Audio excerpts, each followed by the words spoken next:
Hi out there. My name is Mr. Kowalski. I am the music teacher at South Penn Elementary School. And if you are opting out to stay home for virtual learning in fourth grade, then I'm going to be presenting you your music lessons. You can always check them out here. I'm excited about getting a chance to do that with you guys. I'm going to start out today with some review of something you might have heard a little bit about last year if you played recorders last year in third grade, or if you did a little bit of practice with that starting in fourth grade this year. We're going to do a little bit of review with the music symbol called the staff. And you might say to yourself, but wait a minute, Mr. Kowalski, I think I already know that part. But I'm going to tell you a little bit more about this symbol we have called a staff. Music staff is a symbol that is made of 5 lines and 4 spaces. Okay, the music staff is made of 5 lines and 4 spaces, which means there are 5 lines that go horizontally across the page like this. 1, 2, 3, 4, and 5. And in between those lines, there are 4 spaces. Now, notes can live, as you probably know, on those lines like this. You put the dot right on top of the line like that, or the dots can be in between the lines in the spaces like this. And once we have those dots in place, that's where we get to add our stems to make those into quarter or eighth notes or tas or TTs if you have a music teacher who's taught you tas and TTs. So we can have notes that are on the lines or in the spaces. And the closer you get to the top of the staff, the higher the sounds go. The closer you get to the bottom of the staff, the lower the sounds go. So today, we're going to do a little bit of review about what letters go on those lines and spaces. So to do that, I'm going to add this bigger staff. Oh, I just dropped my clip. I'm going to add this bigger staff up here on the board to make it easier for us to see. Just like this. So now I've got my bigger staff up here on the board, but still the staff, right? You can still see it still has 5 lines. 1, 2, 3, 4, 5. It still has 4 spaces. 1, 2, 3, 4. Now, the big thing to remember is when you're counting these lines and spaces is the rule that says you always, always, always, always, always, always count from the bottom of the staff and count your way up to the top. So first line is always down here on the bottom. Second line, third line, fourth line, and fifth line.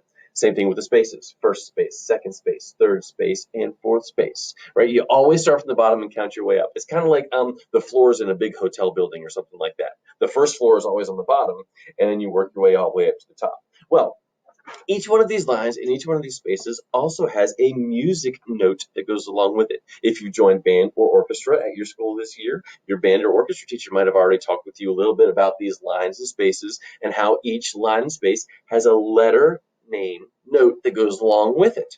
That letter name tells us what letter name we're supposed to play on our instrument or what letter name we're supposed to be singing when we sing it out to see if it's a high sound or a low sound. Now, to help us figure out where those lines and spaces go, we need to add a special symbol onto the staff called a treble clef. Now, a treble clef is a special symbol that's going to sit down on the staff. Let me move that out of the way. But treble clef is that symbol that's going to sit on the staff, and it looks like this. Kind of looks like a little funny curly line there. We sit that right on top of the staff like this, and once it's on the staff, we can then figure out what letters go on each line and what letter goes in each space. So I'm going to put my big staff back up here on the board so we can see that in a nice, big way to present that for us. So today we're going to do a little story about how all those lines got there, right? We're going to do a little story. So I'm going to tell a story about it. It's going to have some characters in it, and I want you to imagine and pretend that this staff here is an apartment building or like a big fancy hotel, right? And I want you to pretend that each line in each space is a different floor in that apartment building. So this line down here on the bottom, that's the first floor in the apartment building. The second floor is this whole space all the way across, wall to wall. That whole second floor is this whole space is the second floor. Here's the third floor in the apartment building. This space is the fourth floor. This line is the fifth floor, sixth floor, seventh floor, eighth floor, and all the way up to the very top floor. Now, in this apartment building, that top floor has the best view. It's the fanciest, it's the prettiest, it's the coolest. Now, if you live in a fancy apartment building like this, you don't want to have to walk up and down stairs all the time. So we're going to add an elevator to that apartment building. Right? Now that elevator on the side is going to let me get down to the basement if I need to, go all the way up to stop at each floor, and also get me out on the roof if I need to get out on the roof and fix anything. So I've got that elevator all up and down that side there. Now, the guy who owns this apartment building is a man named Mr. G. Mr. G is the owner of the apartment building, and once the apartment building is built, he gets into the building, rides the elevator to check it out to make sure it's safe, checks each floor out to make sure they're ready for people to move in. But Mr. G loves to ride roller coasters. And because he loves roller coasters so much, he makes a special call to the elevator company and asks them if they can create a special elevator for him, kind of like a curly Q roller coaster. He loves the rolling around roller coaster parts. And they said, well, we've never done that before, but we're going to try it out. So they sit down and they design a special roller coaster elevator that looks like this.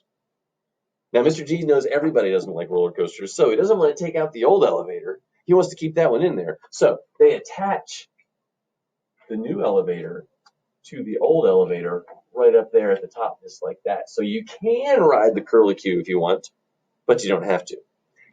Kind of looks like that treble clef we talked about. Now, Mr. G, who loves that roller coaster part, the favorite part that he has is right there at that curlicue. So he decides if he's going to live in his apartment building, he's going to live right where that circle of that curlicue is, right where that line is in the middle. And that's a rule about the treble clef.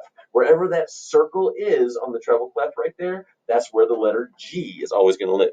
So Mr. G starts to get all these phone calls from all these people who want to move into his apartment building, and they're really excited about it. He really wants to have his apartment building filled up as fast as he can. He wants every floor to be taken. Now, if there are 5 lines and 4 spaces, that means we're going to have 9 different places to live in that apartment building. Now, Mr. G's already moved into one of those, so there's only 8 left. Now, the first appointment that Mr. G gets is with somebody named Dr. F. Now, Dr. F is a very rich, very famous doctor. He's traveled all around the world and done many medical procedures and saved thousands of lives with what he's done.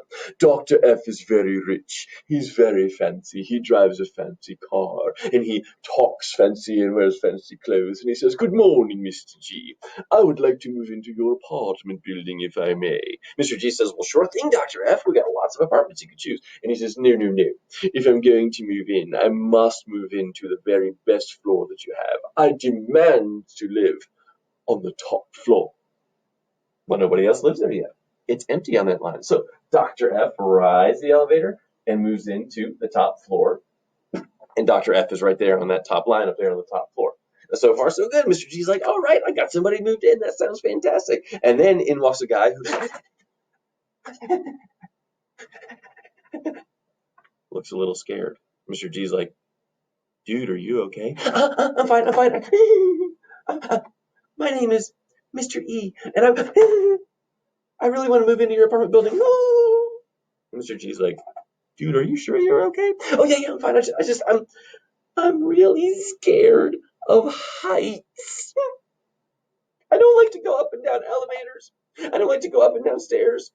I don't even like to look out the window because it makes me scared." So Mr. G says, "Well, if you're that scared of heights, Mr. E, I'll tell you what.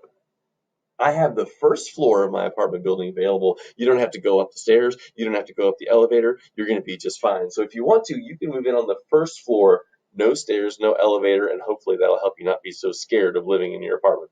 How's that sound? Mr. E says, "Oh, that sounds great. Thank you so much." So Mr. E doesn't even go up that elevator, goes right past it and moves into the first floor right there on that line. And that happens in the very, very first day that they're there. Mr. G's like, "Oh, this is awesome. One day I've already got 2 new people moved in." Well, the next day, Mr. G wakes up and he goes outside to check the newspaper and he sees a familiar face walking down the sidewalk. And he says, "Well, good morning, sir. It's good to see you again. I'm happy to see you. I hope you had a good night." And this guy looks at him and says, "What do you mean, see me again? I ain't done never seen you in my life." Mr. G's like, "Oh, I'm sorry. You look just like a guy who moved in here yesterday." He says, "Well, my name is Mr. F, and I want to move into your fancy apartment building if you let me." Mr. G's like, "Yeah, okay, sure. That sounds great. But, dude, you look just like this guy that moved in." Mr. F said, "Wait a minute. Is this guy fancy?" "Well, yeah." "Does he have a fancy car and fancy clothes and talk all fancy?" "Yeah." "Is his name Dr. F?" "Yeah." "He's my twin brother." You see, me and Dr. F was little boys. We growed up on a farm way out in the country. And the whole time we was growing up, he says, "When I grow up, I'm going to be a doctor." I says, "You ain't going to be no doctor." He said, "When I grow up, I'm going to be a doctor." I says, "You ain't going to be no doctor." He says, "When I grow up, I'm going to be a doctor." I says, "You ain't going to be no doctor." Well, guess what? We growed up Now he's a doctor, and he's so fancy that I can't stand how fancy he always is. Let me guess. He had to have the fanciest floor. I bet you he lives on the top, doesn't he? Well, yeah, he picked the top floor. Well, I want to be as far away from him as I can. I don't want to be nowhere close to my brother because I can't stand him because he's too fancy. Mr. G takes a look and says, well, I can't put you on the very bottom because Mr. E's already there. But the second floor right there in that space is open, and that would be really far away from your brother in the building. That sounds good. I'll move in there, says Mr. F. And he moves into that first space right there in the apartment building. Now, later on in the day, same last name, but not brothers this time. This is Mr. E, and this Mr. E is from New York. You see, Mr. E is this famous movie star who moves down here from New York City, man. And he's this big, strong, tough guy in the movies. You know the kind that's always in there beating up all the bad guys, and the good guy always wins. That's a hero, Mr. E. And he says, yo, Mr. G, I'm Mr. E, the movie star, and I want to move into your apartment building. Can I move in? Mr. G's like, wow, famous movie star, sure. But I got to tell you, I kind of like a little privacy from all my fans that always want to take pictures of me. So is there any way I could be way up top on the top floor to have some privacy from all those people taking pictures? Oh, sorry, you can't have the top floor. Dr. F's already there. But you can go one floor down in that top space, and that's available for you. Mr. E says, that sounds super cool, Mr. G. I'll move in there today. Sounds awesome. So Mr. E, the movie star, moves into the 8th floor in that space right there. Now, the next day, Mr. G walks up, and the next customer he has looking into his apartment building is named Little Miss A. Now, little Miss A is the sweetest, kindest, cutest little lady in the world. She just moved here from way down in Georgia. She's as nice and sweet as a Georgia peach pie. And she says, good morning, Mr. G. My name is Little Miss A, and I would love to move into your apartment building. Mr. G says, well, sure thing, Miss A. We've got some apartments right there in the middle that are available. She says, oh, but I've never lived in a big fancy apartment before. How do I know I can take care of everything? Mr. G says, well, I'll tell you what, Miss A. I'm the owner of the building, and I live right here on this line on that 3rd floor right there. If you want, you can move in one floor away, and that way, if anything goes wrong, you can call me, I can come over, and I can fix it, get it taken care of for you. That sound pretty good? She says, oh, Mr. G, that's wonderful. Thank you ever so kindly. So little Miss A moves into the 4th floor right there in that space. So now we've got 3 of our spaces taken care of and 3 of our lines taken care of too. Now the next day, Mr. G wakes up and he gets another visitor to move into his apartment building, and this is named Mr. B, dude. Mr. B's a surfer dude, man. Just moved here from California, dude. Mr. G's favorite thing to do is to ride the waves on the ocean, dude. Go surfing. So he says, Mr. G, this apartment building's totally cool, man. I really want to move into it. But if I want to go to the beach to go surfing, how long is it going to take me, dude? Mr. G's like, well, if you live here in Cumberland and drive to Ocean City, it might take you like, I don't know, like 5 hours to drive there to get there to go surfing. Mr. B says, dude, it's bogus, man. I don't want to have to drive that far to go surfing every day. I'm not going to live here. And he's not going to move in. He's not going to move in. He's ready to walk out the door when all of a sudden the elevator bell rings. Ding! And the elevator doors open up. And out of the elevator walks little Miss A.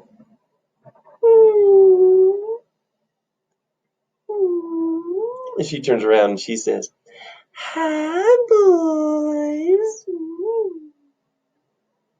Well, as soon as that elevator opens up, Mr. B takes one look and he's like this.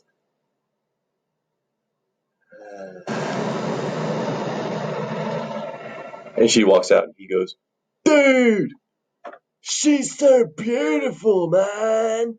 If she lives here, I gotta live here, dude. And I want to live as close as I can because she's so beautiful, dude.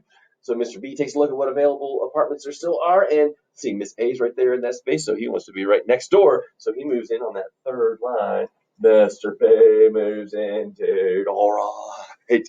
Now, it gets to be the end of the week. It gets to be Friday. And Mr. G's like, ooh, I only got 2 apartments left. I really want to fill them up. So the next character that comes into our story is Mrs. C. Now, Mrs. C walks in and she says, good evening, Mr. G. My name is Mrs. C, and I would like to move into your apartment building if I could. Mr. G says, great. She sounds normal. Some of the other people here are pretty weird. She says, but I have to tell you something about myself. He's like, oh, great. She's going to tell us something freaky or something like that. She says, my favorite number is the number 6. When I wake up in the morning, I wake up at 6 in the morning. When I have dinner in the evening, I have dinner at 6 in the evening. I've been married 6 times. I have 6 kids. I have 6 dogs, 6 cats, 6 fish, 6 hamsters, 6 gerbils, 6 pet snakes, 6 pet birds. When I eat hot dogs, I eat 6 hot dogs. When I eat ice cream, I eat 6 big scoops of ice cream. So if I'm going to live in your building, I would really like to live on floor number 6. Well, let's count them up. 1, 2, 3, 4, 5, 6. Nobody lives there yet. Mrs. C, nobody lives in floor number 6. You can move right up in there today and have your apartment all set and ready for you. And there she is. Now we got all of our spaces filled up. 1, 2, 3, and 4. There's that one line left. Mr. G's just waiting to have somebody come in and move into that last place. But for a long time, nobody comes in. Until finally, Mr. G's getting ready for bed one night. It's like 11 o'clock at night, and he hears a knock on the door.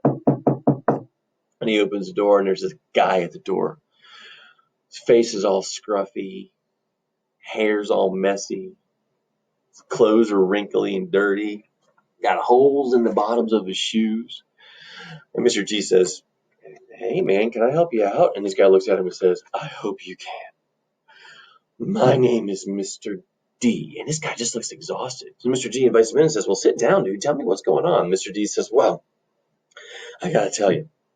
He says, 3 months ago, I came here to Cumberland to visit from California where I live.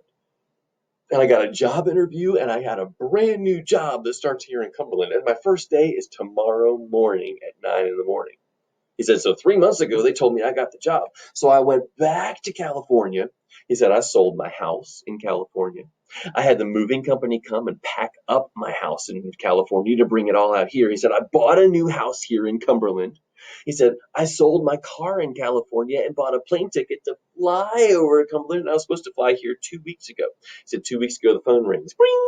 Hey, this is Mr. D. Can I help you? Yeah, Mr. D, this is that guy who sold you the house in Cumberland. Remember that house I sold you? Oh, yeah, I'm excited about moving in. He said, well, I done sold it to somebody else. So you can't move into it. It's not yours anymore. Thanks. Have a good day. Click. Well, then he gets another phone call from the moving company. Bring!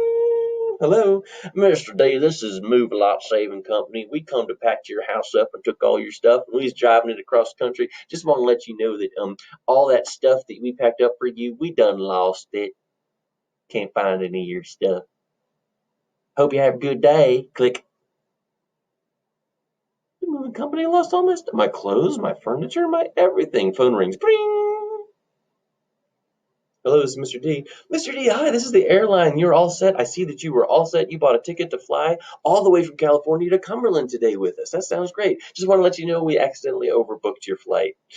Sorry, we sold too many tickets and we don't have a ticket for you. Have a good day. Click. Mr. D's like, wait a minute. I don't have an airplane ticket to fly to Cumberland. I already sold my car. They sold my house there. They lost all my stuff with the moving company.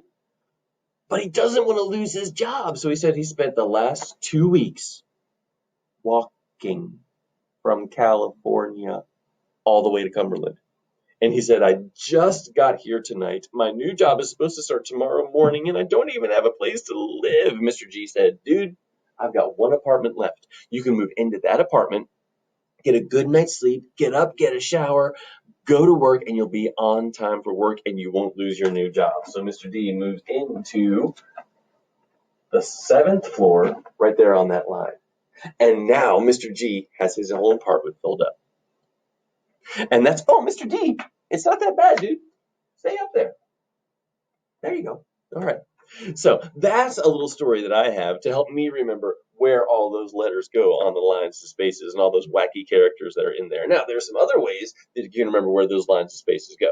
right? Now, like I said earlier, remember, you always count from the bottom of the staff and count your way up. And some of your other music teachers might have taught you these little tricks. Like if I cover up the lines and we look just at the spaces, F, A, C, E. What's that spell? Face, right? Yeah, you might have heard that before. So I like the little rhyme. I like rhymes. Rhymes help me remember stuff. I always say, if I want to know the space, I spell the word face. F-A-C-E. There's the word face. So the first space is always F in the treble clef. Second space in the treble clef is always A. Third space is always C. And the fourth space is always E. Now, if we go over to the lines, take away those spaces and just do the lines from the bottom up, they spell the word egbdf. Egbdf is not a word. So I came up with another rhyme. You might have heard this one somewhere before too. The rhyme that I like to think is a rhyme that says this.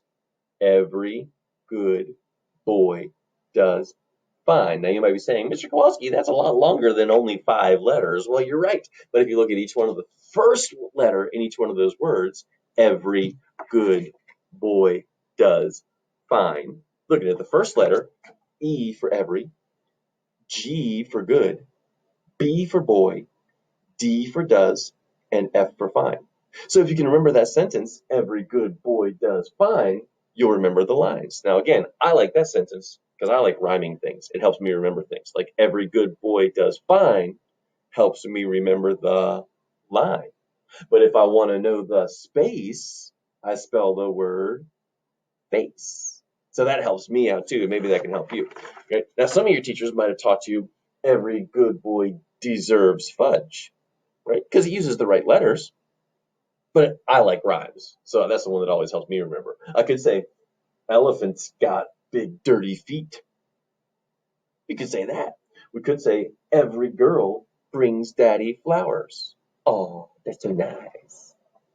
So those are some strategies and ways to remember where those letter names go on the lines and spaces. And next time I'll have some more review of that with us as well and get a chance to see how well you remember where those lines and spaces are. So our time is up, and I'll go ahead and say goodbye for now. And I hope you have a great rest of your day. Thanks.